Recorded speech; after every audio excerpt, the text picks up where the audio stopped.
I'm going to be able to hear myself this whole time. Go. Go. Welcome to COVID313 Coalition for Families and Students. I'm Christine Bell, the Executive Director of Urban Neighborhood Initiatives, a proud partner of this coalition, and most importantly, a mom of 3 really awesome and energetic children. We are so glad to have you with us today, and we have a really exciting program. We're going to hear from the health department. We're going to hear about what's on the ballot in August for Detroit, and we also get to hear from a parent who has experienced some real devastation related to the floods. But first, we want to hear from you, and we always want to hear from you. So remember that, and you can chat your comments or questions on Facebook. And Brooke and Amy and Lindsay are there waiting to hear from you. So just to make sure they're on their toes, please let us know what topics you're really excited to hear about today, or what you'd like to hear in the future. Like always, we're translating the town hall to Spanish and ASL. So we want to give everybody time to get to the right place and get comfortable. Ophelia, please give us the details on how to listen to Spanish interpretation. Thank you. Buenas tardes. Si quieren ver el video o escuchar en español, en los comentarios vamos a poner el enlace de la página de DHDC, Detroit Hispanic Development Corporation, o nos puede seguir en nuestro Facebook. En los comentarios vamos a poner el enlace. La traducción hoy sería hecha por la señora Gloria Rosas y por Ofelia Torres. Thank you so much, Ophelia, and thank you, Gloria, for all of your support in Spanish interpretation. And I believe that Katie is here with us. We haven't seen her in some time. Please share the instructions for ASL, and it is really good to see you, Katie.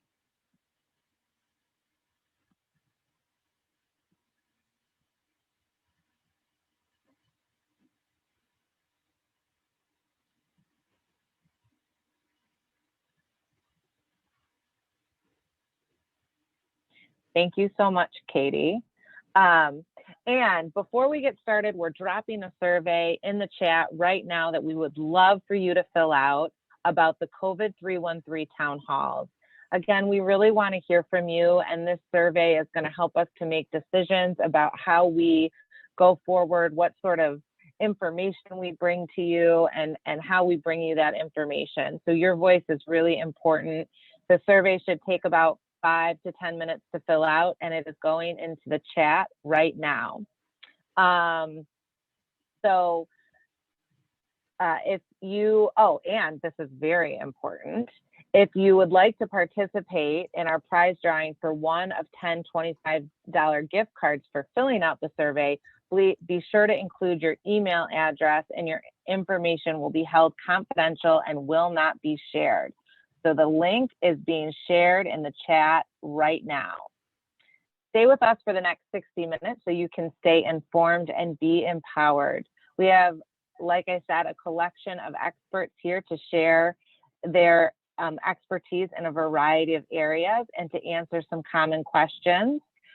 This is also the time for you to ask your questions to the experts. So please ask your questions and put your comments in the Facebook chat. We will have question and answer after most segments. If we can't answer your question today, we're committed to getting you the answers by early next week. All questions asked today will be posted with answers on onedetroitpbs.org. For our experts, please remember to speak slowly for our translators. They want to make sure that they're translating the important information that you are sharing correctly. Also, turn off your camera when you're not speaking to ensure that our ASL interpreter can be seen, and also mute yourself when you're not speaking. Molly Sweeney is our timekeeper today, and she will chat you your remaining time. So keep your eye on the chat. If you go over your time, myself, Jametta, or Rajeshri will come onto the screen and gently remind you to wrap up. So to get us started today, I'd like to welcome Brooke to talk about her experience with flooding. And she is a parent of one young child and resides in Southwest Detroit. And we know that she is one story of so many in the city of Detroit around flooding. So Brooke, can you please share your story with us? Yes, thank you, Christine. So yes, as Christine mentioned, I am the proud mother of a 3-year-old little boy, and I'm also a proud resident of Southwest Detroit. It wasn't until early or late last year that I purchased my first home in Southwest Detroit.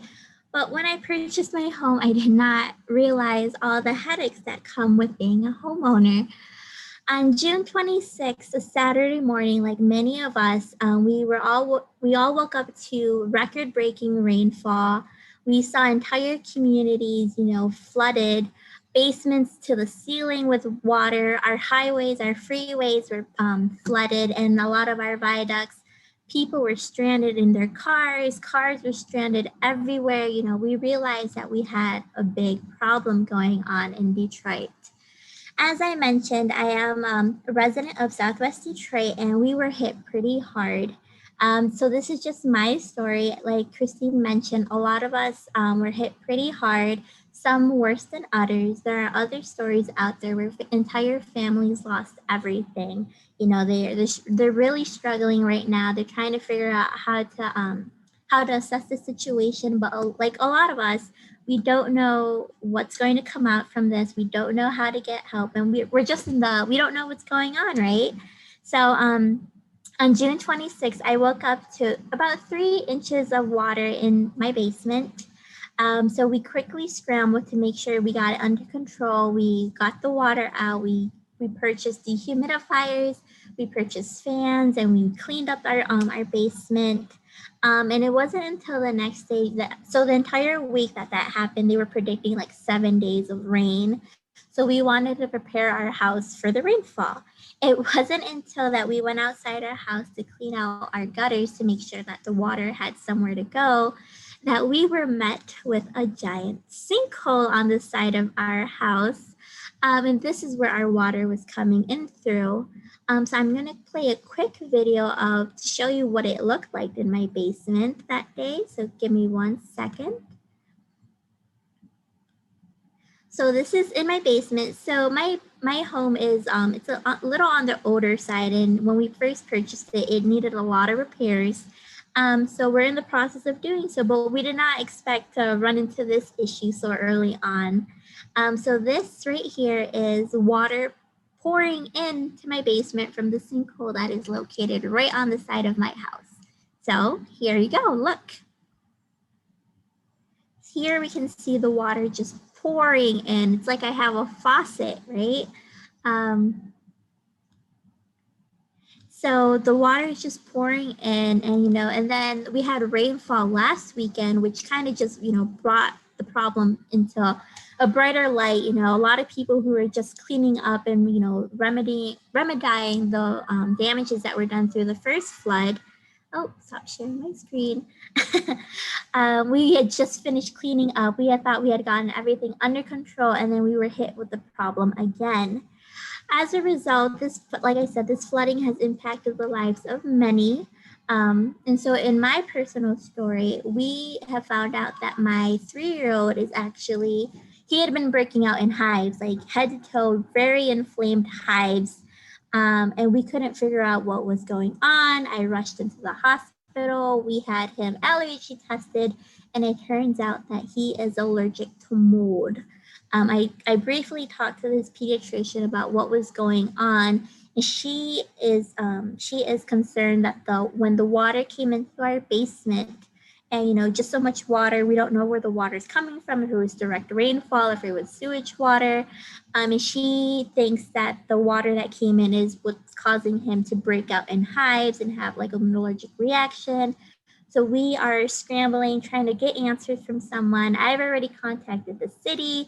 I've contacted the Detroit Water Sewage Department. I've contacted my local representative's office, our district managers, and no one has come out to even assess the sinkhole, let alone give me kind of any indication of what I should do or what I need to look out for. And so, like I said, I like to think of myself as someone who is, I'm fully fluent in English.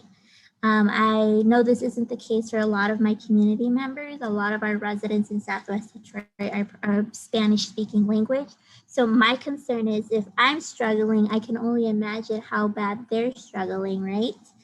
So I think we need answers, and we need answers fast. This is the case with my son. I know there's families who lived in basements who were completely flooded. What risks are they at? And then just dealing with all of this in the middle of a global pandemic, it's very intense, it's very scary.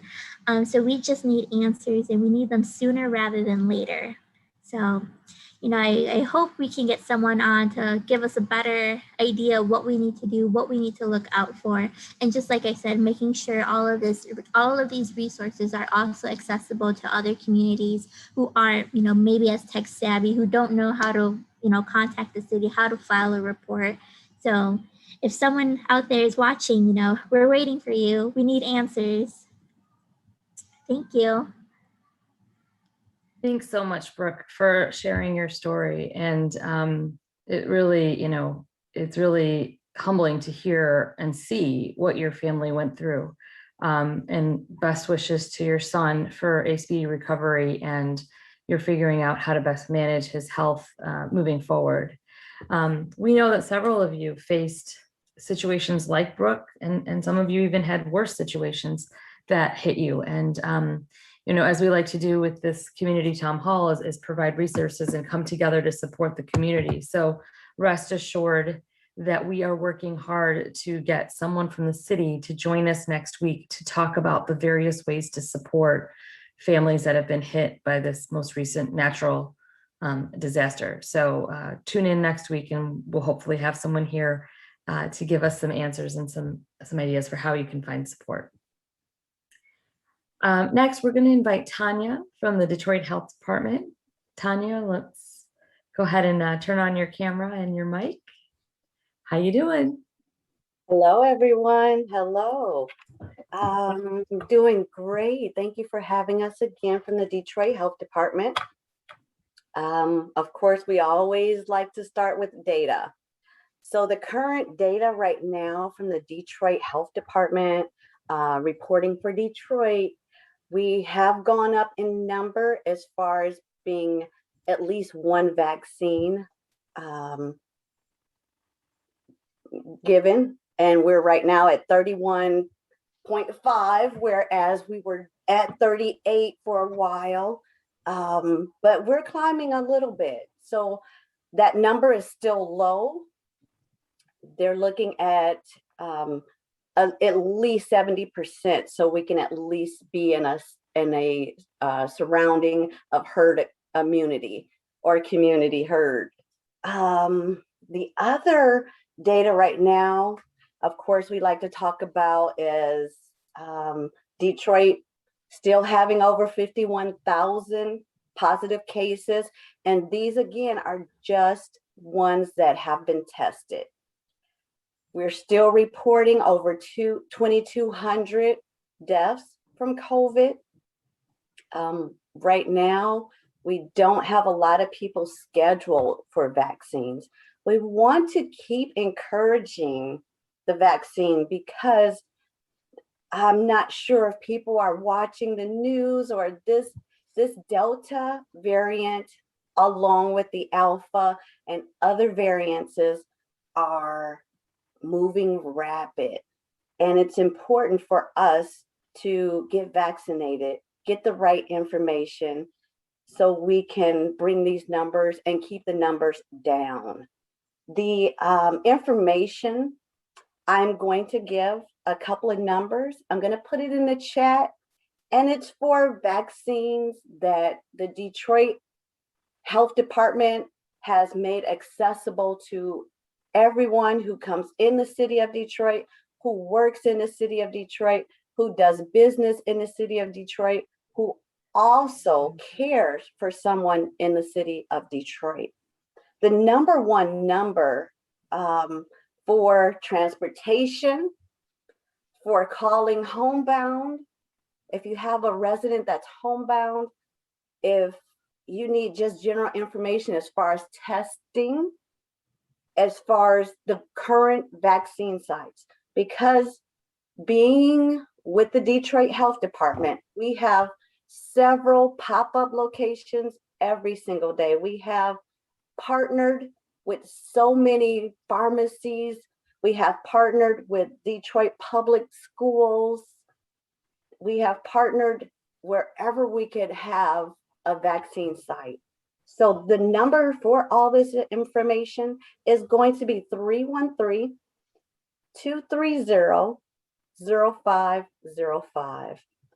That's the most important number to remember. And of course, we also have our nurses line where we love to get why, we love to get questions, we like to get whatever information that the public has for us. And this is going to be the Detroit Health Nurses line.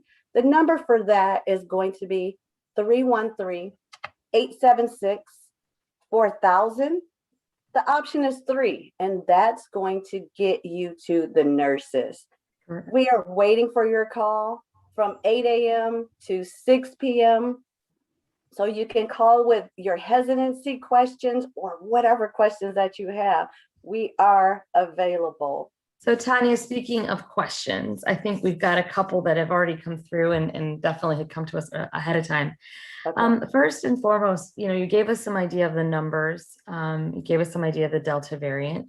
Can you talk a little bit about how people should be behaving in public right now?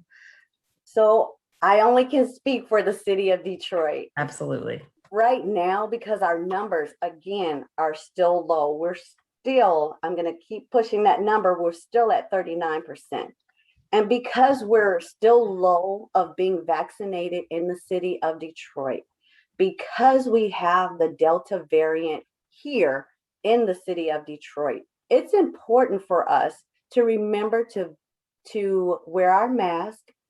It's important for us to continue to social distance. You might not be able to go to that party. You might not be able to send your kids to play with the other children because the children are not able to get vaccinated right now. Any child under the age of 11 is not able to get vaccinated. So we have to keep everyone safe. And that's so important as we consider that school starts in a little more than a month. And the last thing any of us want is to see those numbers spike and kids be impacted for yet another school year. And to that end, talk a little bit about what parents maybe couldn't expect in terms of schools and where we might be in terms of what a classroom could look like in the fall of 2021. So with the current information that we're receiving, right now, it's a possibility. And right now, I will say there are people calling us saying, where are the sites that I can get my child vaccinated? Because the school is requiring, some schools are requiring vaccination before the kids come back. I've been seeing a lot of data with having to wear a mask in class. They thought initially we might not have to, but because of the Delta variant, and of course we have to keep in mind the other variances, that the children probably will be wearing a mask if they're in school. They are pushing for the kids to come to school. We know that's important, but we know it's important also to keep them safe, keeping the social distancing. And it sounds like, I'm hearing what you're saying, and being that I work with schools in my, that's what I do. I totally agree with you. And, I think it's also important for parents to remember, just because if, whether masks are mandated or not, as a parent, you have the option to have your child wear a mask. And you know, as citizens, as good community members, you know, we respect choices, everyone's choices, but that's something that, you know, I know my daughter herself has been hearing about the Delta variant, which, as a sidebar, she asked if it has anything to do with Delta Airlines. And I said, no, we cleared that up. But she herself was going to an event and took a mask and comfortably wore it. And she's 6, had no problem. And her friend was wearing it too. And, you know, and before I let you go, because we're coming up on time here, I know that next week we talked about having someone from the city to come talk a little bit about support for flood victims. But as Brooke talked about her son's health, you know, can you just share a little bit about what kind of health risks floods and mold and that kind of thing pose, just so that families and our listeners understand it's not just the aesthetics to the home and it's not the structural piece, there's a health risk as well. So if you don't mind, very quickly just sharing what some of those are so people can be aware of what they can look out for. Definitely. As a healthcare professional, I will strongly suggest any smells, headaches, dizziness, anything out the ordinary, a lot of sleeping, not being hungry. Those are signs that mold is affecting you. Those are signs of toxic waste, because we know when there's a flood, usually there's toxic waste involved. And that means sewage backup, things like that. And those can cause infections. Those can cause, and if you're illnesses and bacterial infections, you definitely want to watch out for skin redness, anything surface wise, especially for the pets also. And so families, like Brooke did, if you see anything like that, make sure that you pay attention, take it seriously, and go see your physician. Thank you so much. And if you can't get to the physician, go to the hospital. Absolutely. It's no joke. Thank you so much. As always, we appreciate your wonderful insights, and I'm going to toss it over to Jametta for our next segment. Have a great day. Thanks for having us. You too. Bye-bye. And hi, Tanya. How are you? It's a joy to have you be on the program. You're one of our super nurses, and so glad that you're sharing your telephone number. So we want to invite all those in our community, and there's lots of you. You have questions. Thank you, Jametta. As you can see, Tanya is a person that's going to take the time to listen and to share that information. So please follow up. Let's get vaxxed, Detroit. But as we're talking about really important things that Detroiters need to do, in fact, all of us who believe in justice and fairness throughout this country, is we've got to be focused in on making sure that our voice is heard around voting.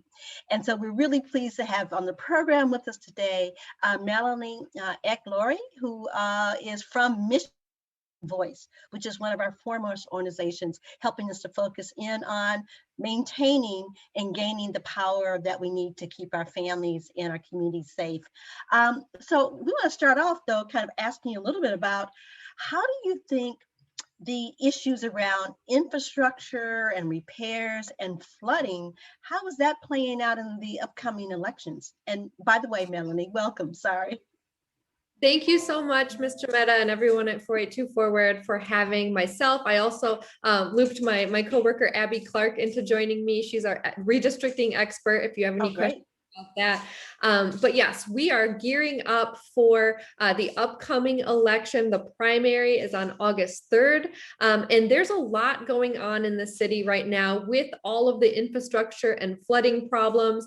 This is affecting organizations, churches, people's homes, city services. And so I think two things are happening. Number one, folks are looking to hold people accountable within city government. So it's really important that you make your voice heard. If you feel that a different elected official or proposal might help some of these problems that we're facing with infrastructure and flooding. And then the second thing is on the voting side, folks are encouraged to get out and vote early, to vote absentee, to go to an in-person absentee satellite location, to vote and to get that out of the way, because we're just encountering so many last-minute unplanned events this summer. And so it's just really important to, if you're feeling healthy, you have a little extra time one day, go and take that afternoon to make sure you fill out your ballot early. Melanie, thank you, because there's a lot at play and we never know what happens. So early voting is important, getting that ballot done. But once people want to vote early and have their ballot, where are the drop boxes? So in Detroit, there are actually 2 satellite locations per district. So we have 7 districts, that's 14 in-person satellite locations that people can go and request their absentee and fill it out and turn it in all at once.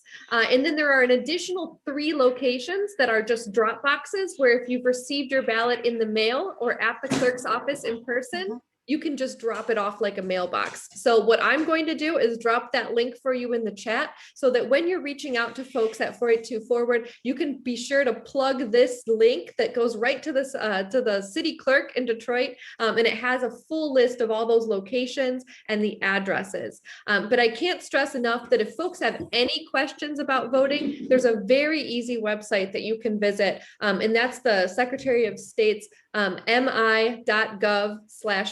That's all it is. You can either type out Michigan or just use mi.gov/vote. And that allows you to look up whether you're already registered. If you're not registered, it'll tell you where your clerk's office is. You can register at a city clerk's office between now and election day, and even on election day. That's a new rule we have here in Michigan. You can no longer register online for this primary. You can for the general, but we have a window that's closed for that. So you can register in person at your city or township clerk's office, or if you've already registered, you can request an absentee by either calling, going into the office, or just showing up at any of these satellite locations. You don't have to register ahead of time. You don't have to request your absentee. You just show up and they'll hand that absentee and you can fill it out just like you're at a polling place. No, that's excellent. I hope that as people are listening, they're getting really clear that you can still do absentee. You can go in and actually complete that information in one of those 14 locations, or if you've completed your absentee, do like my husband and I did last night. We went and dropped ours out right in front of the clerk's office, the drop box right there. But as we talk about our ballot, what are the issues that are on this year's ballot for the upcoming session in August? So you can actually pull up your specific sample ballot. I did mine this morning at that same mi.gov/vote site. Mine told me that I can vote for a mayor. I can vote for a city clerk. I can vote for several at-large positions for city council. And then let me see what else is on here. Oh, I also have a proposal, of course, that you can vote on. So it's not a long ballot. It's so easy to get it done. And each, regardless of I guess, where you live in the city, and of course, what city you live in, that'll change. So you want to look yourself up specifically on mi.gov/vote. Yeah, thank you for reminding people of that. The ballots are not all the same, depends on where you live, because your voice matters in the community in which you live. And people hear this term all the time. They say, well, the clerk. So number one, what does a city clerk do? So the city clerk is responsible for a number of licensing things. They're sort of like a mini Secretary of State's office for your municipality. But most importantly for this process, they oversee the election. So they're in charge of recruiting people to be poll workers, of training those poll workers, designating polling places, and ultimately they're responsible for certifying the election. So because the last presidential election was so contentious, there was a lot of media attention and a lot of drama around different clerks' offices around the country where they were really focused on that process of certifying the vote. So it's so important to have someone in that position who really believes in the integrity and transparency of the process, and of really being out there making sure the community understands their rights and is registering folks to vote year-round. Yeah. And that clerk has that organizing responsibility that is so important at that local level. But you mentioned our previous election, and so regardless of all of the verbiage and the lies that were out there, court after court after court has affirmed that we have the most integrity and smooth election that we have ever had. Not to mention, we had more people vote than we've ever had as a nation. One more question on voting, and then we'd like to kind of ask a few questions on redistricting. So when we think about this primary, though, are there some things that are different about how we're going to vote in November versus as we did in the past? What are those 2 or 3 things that we need to know that are the changes that are upcoming? So we are still implementing changes we voted on in 2018 that are new to a lot of people. So the fact that if you're not registered, you can register up to election day and even on election day at your city clerk's office, that is still new to many people. People always need a reminder that you can vote in Michigan with felonies, on probation, on parole, and even in jail if you're awaiting trial. It's also important to know that you no longer need a reason to vote absentee. You used to have to be at work or sick or out of town on election day to vote absentee. Anyone can vote absentee now. Beyond that, not a whole lot has changed between last November and this year. It's just really important to check the website before you go vote at the polls to make sure your polling place hasn't changed.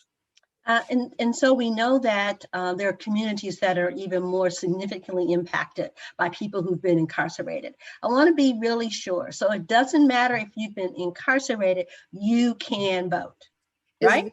As long as you've served your sentence, you have the right to vote restored in Michigan.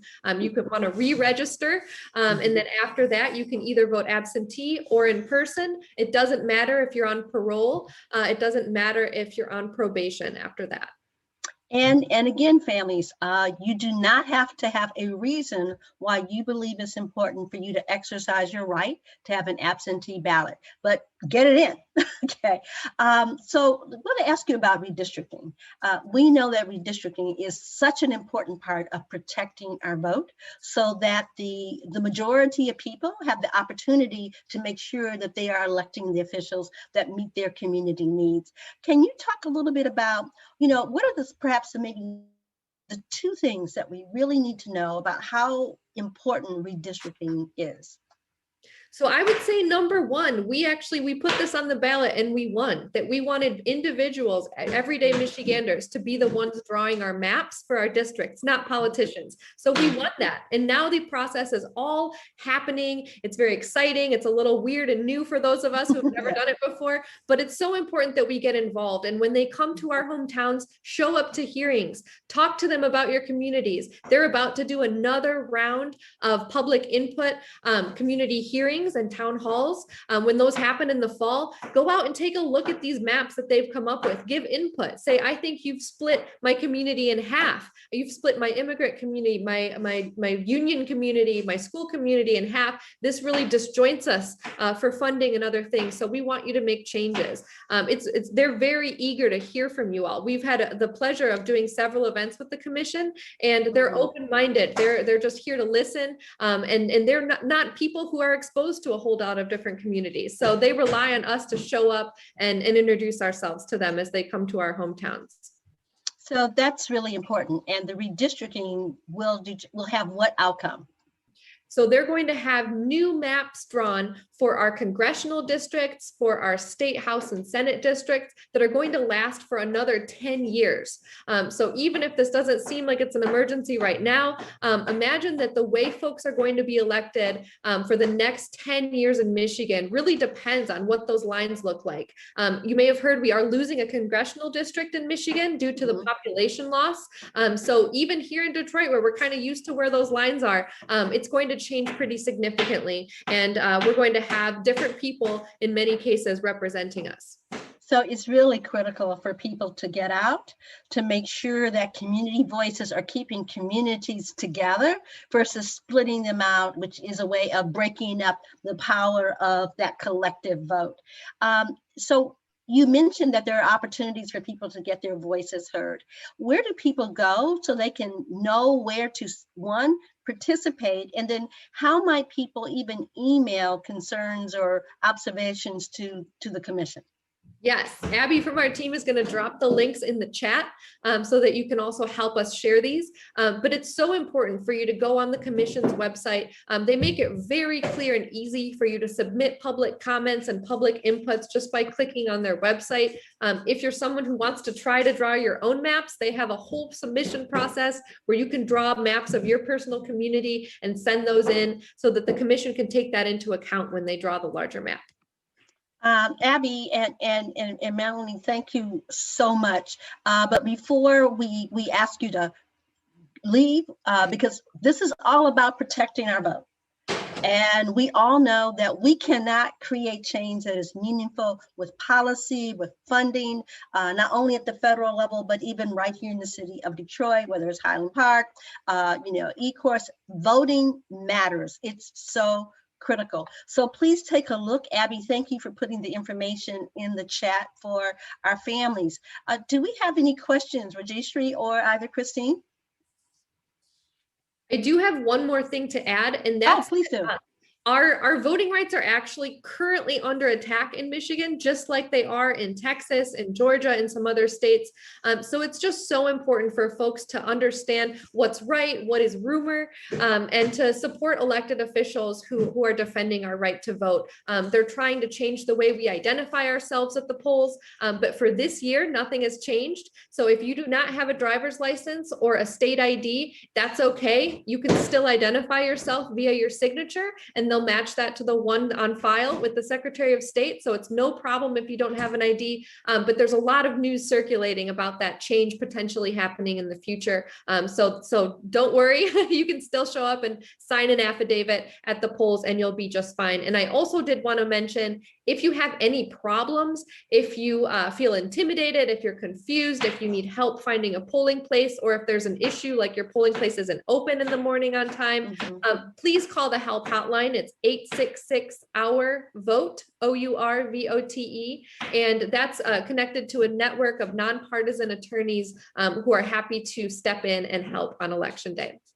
Oh, this is so important because we know that the opportunity for everyone to have access to vote is under attack through all kind of odd ways. And unfortunately, the state of Michigan has had a legislation that's already been developed that mirrors, as you mentioned, that's in many other states, to reduce our access and to make it harder to vote. Versus in a democracy, the goal is for everyone to have access to vote, and that is fair and is accessible.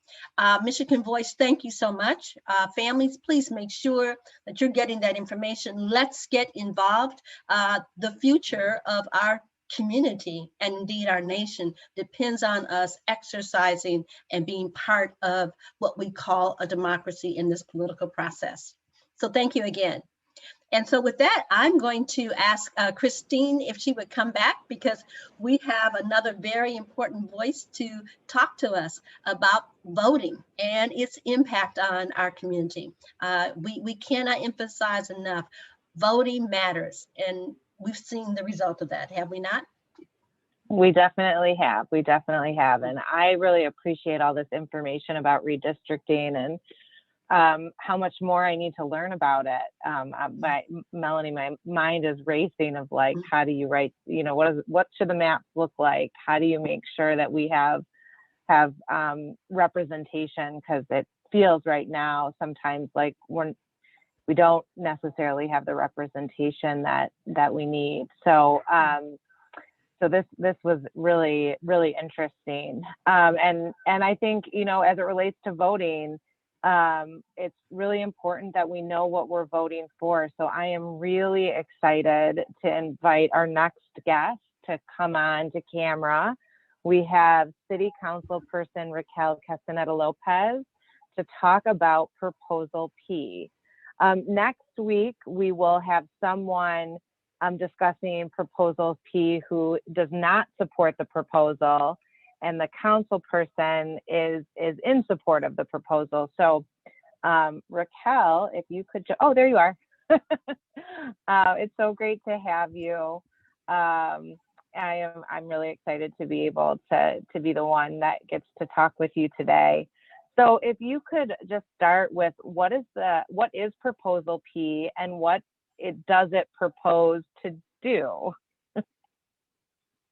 Got it. Yes, first, thank you all so much for having me. I think it's really important, and I love the presentation previously from Melanie about redistricting, and Jametta as well. Great questioning, really simple, really accessible, really clear. So thank you both for your interviewing skills, and Melanie for all the information that you shared.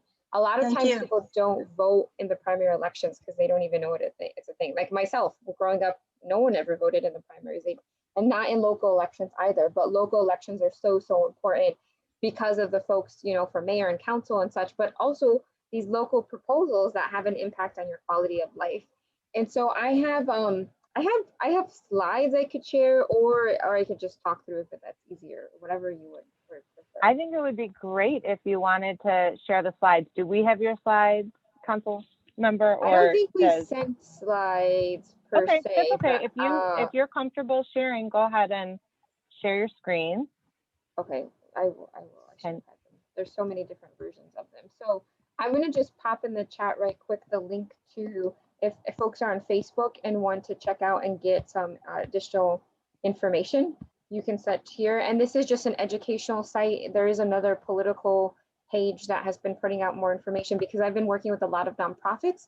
In my role as council, we have to stay kind of neutral, but as a person, as an individual, I wholeheartedly support Proposal P. And so I'm just trying to pull up the Canva file. One second, I have like a million files open here, but I'll start talking through it. So for those of you that don't know, Proposal P will be on the ballot in August. So in a couple of weeks, it won't be on the election in November, the general election. And Proposal P is really about amending the city's charter. A lot of folks have no idea what the city's charter is. I like to explain it like the city's constitution, or the almost like the Bible of all the laws and ordinances and things that guide city government and how we can operate our government structure, departments, et cetera, et cetera. And so a couple years ago, Detroiters voted to open up the city's constitution, meaning allowing for it to be changed for amendments and input and recommendations. And so people voted to open up the charter to make some changes, and they voted to elect people to represent them on the charter commission. So people were elected to then go in and work on changing the charter. And that process took place over several years. And when the charter commissioners came together, people in the city of Detroit submitted over 400 ideas for suggested changes they wanted to see in the charter.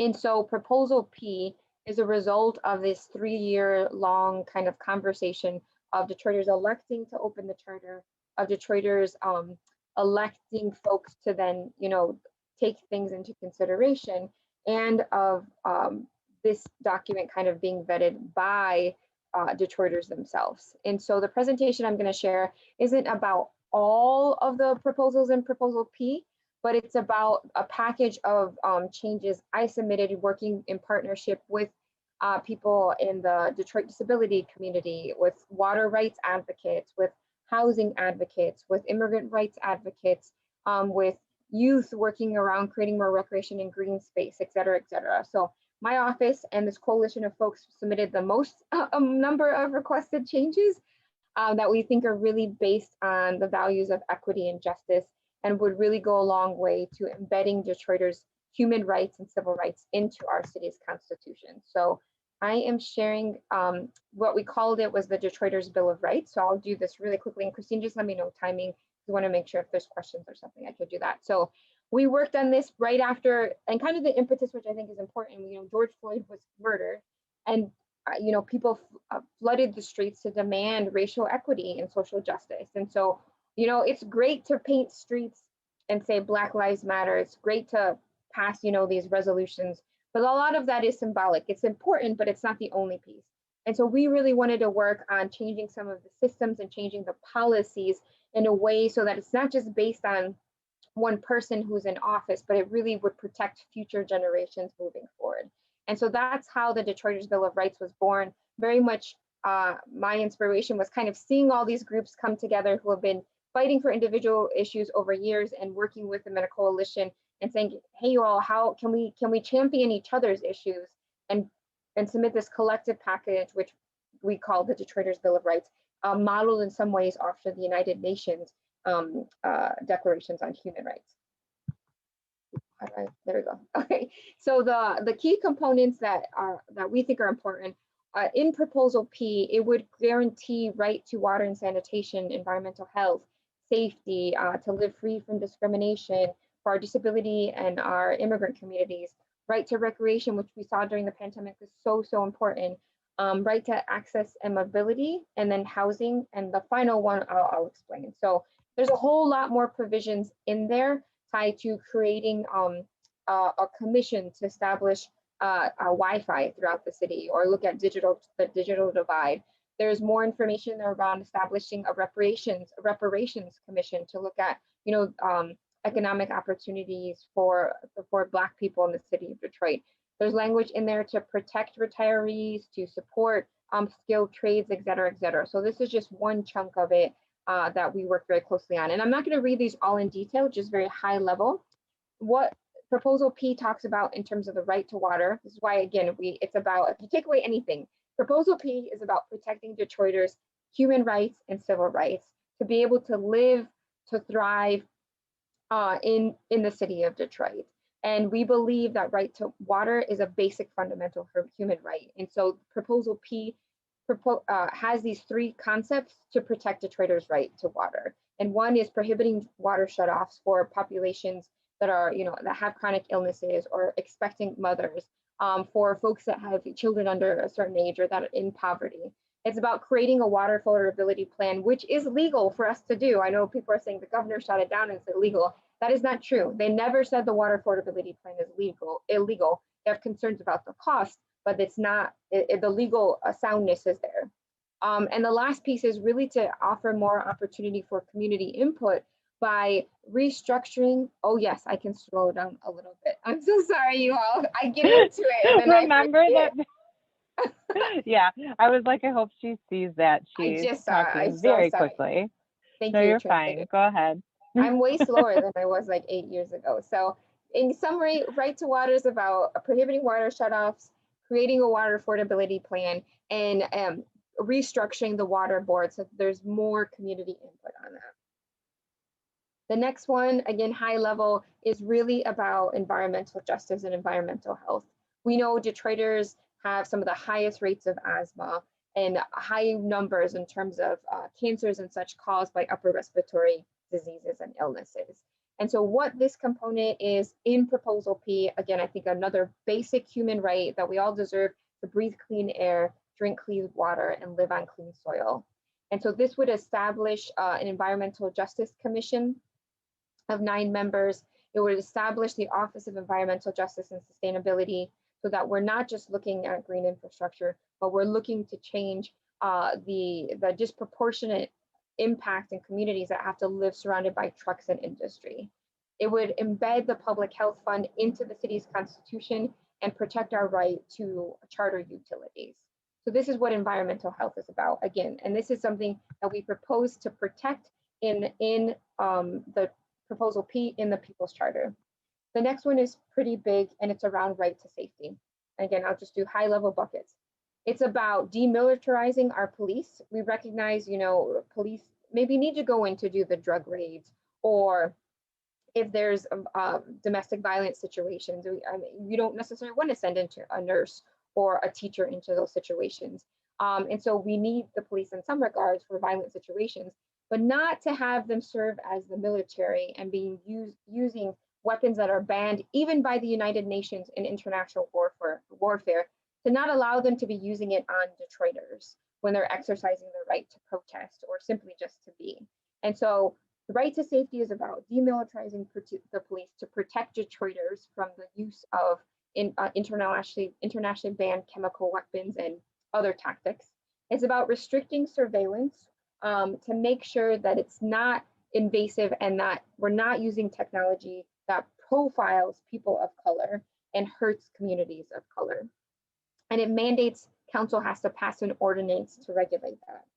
The right to safety is also about updating our Board of Police Commissioners to make sure they're all elected positions Right now there's elected positions and the mayor appoints 4 positions on there. We want to make sure that the civilian oversight truly are civilians that are elected by the people.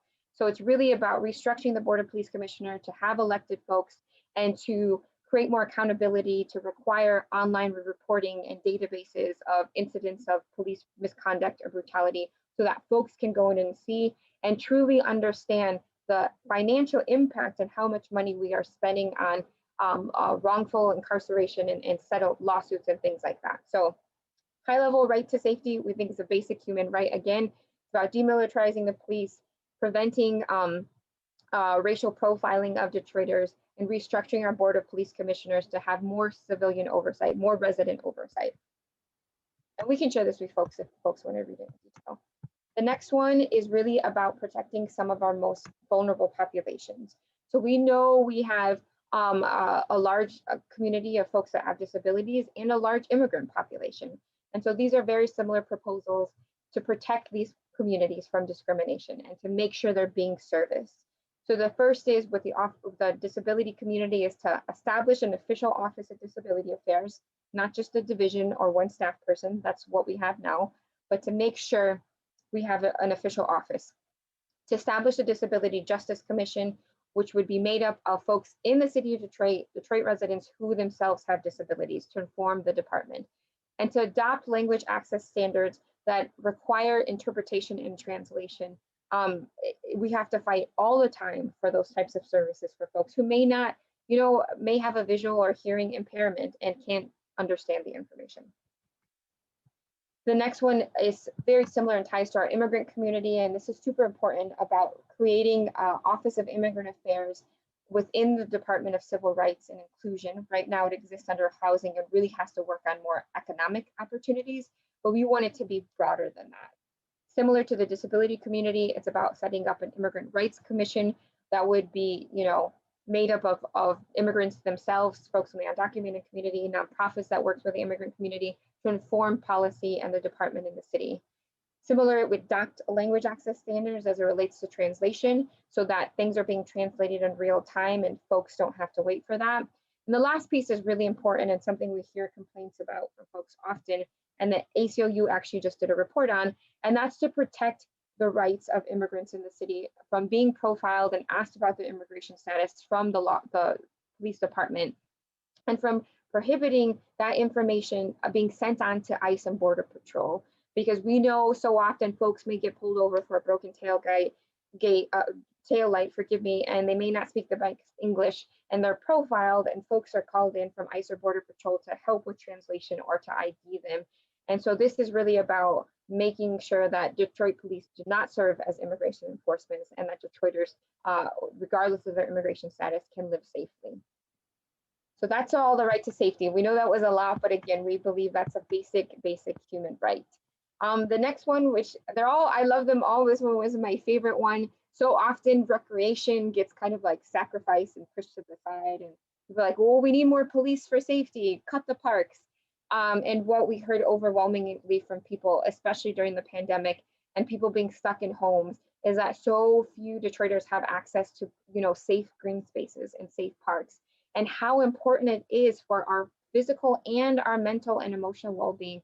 And just statistically across the country, that people of color and low-income communities don't have access to, green spaces, to wildlife, to just simply be in nature. And so this is about creating restructuring the Recreation Commission, which exists, to actually have youth voices on there and to give them more power.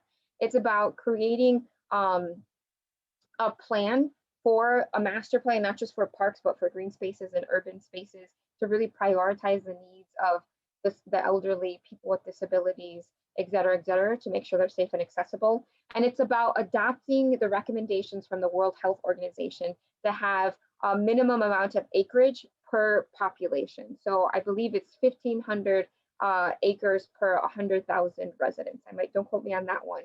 But to protect, we have lots of empty space and it's not really well taken care of, but we have an opportunity to keep that and make it into beautiful green space that's welcoming to folks, which even if you don't like deer or the coyotes or whatever the animals that are coming in, I've never heard anyone complain about having more parks in their neighborhood. So we believe that's a fundamental right of access to that green space. The next one has to do with transportation. And we know, again, one of the biggest barriers, I grew up in poverty, is transportation, to be able to get to work, to get to school, to get to your medical appointments. And so this is about establishing a fair fare, which FAIR, so a fare that's affordable to folks depending on their income. And this would mandate that the city council has to establish this program within a year of passing the charter, assuming it passes.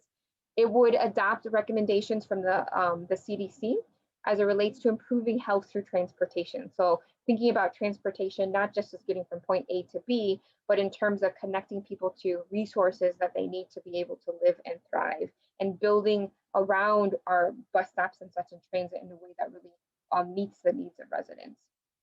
It would require a master plan for transit, looking at, the bus system, motorized transit, as well as non-motorized transit. We know a lot of folks don't have cars and it's super expensive. And a lot of people do walk and do bike. And so really looking at the connectivity of all those pieces. And last but not least, it would strengthen the power of the Transportation Advisory Commission, which currently is already in the charter, but it would expand that to make sure that there's folks who actually ride the buses on it, and there's representation of the folks who drive the buses as well, and give them a little bit more teeth. So that's the right, again, to access and mobility, to be able to get to where you need to go. And I think we just have one more after this, and this is around housing. We've heard so much about affordability in the city, so much about all this development coming in and using the area median income of the county, and how that's, that income is usually double or triple of what Detroiters earn. And so when development is happening now and they talk about affordability, it's really not affordable. I mean, I'm lucky that I am able to live at home with my family, because in all honesty, I couldn't buy a house if I was trying to buy a new house now, because it's just simply too expensive in many of our communities. And so this would redefine how our definition of affordability for Detroit funded projects to be based on Detroiters' income and not the county income. And it would protect the Affordable Housing Trust Fund, which also goes towards supporting affordable housing. So again, we believe the right to housing is a basic fundamental human right, and that's what is embedded in Proposal P. Okay, I think this is the last one. It's not letting me go forward here. Yes, I think that is the last one. Great. There. So hopefully, I know that was a lot of information. I'm happy to share with folks. It was really, really good. So I think it gave, for those of us that didn't know much about Proposal P and have only been seeing the, the billboards that are out right now saying that it will be terrible for Detroiters. And, I think this was really good information about how it will impact Detroiters' lives very directly. And so I think one of the things that we've heard, and we've only got like one more minute, but so two things. How will Proposal P be paid for? Because we've heard that that's one of the questions, and that we've also heard that, that people have said that this proposal will bankrupt the city. So I guess, could you just share, how is the proposal paid for? Sure. Well, currently the city's budget is actually 2.1 billion. 1.1 billion of those dollars is what we call the general fund. So that funds all of the city's departments. So currently our current cost of our charter is $1.1 billion. And so I think that's important to recognize, because it's not like what we're doing now has no cost and is free. There's a cost to everything.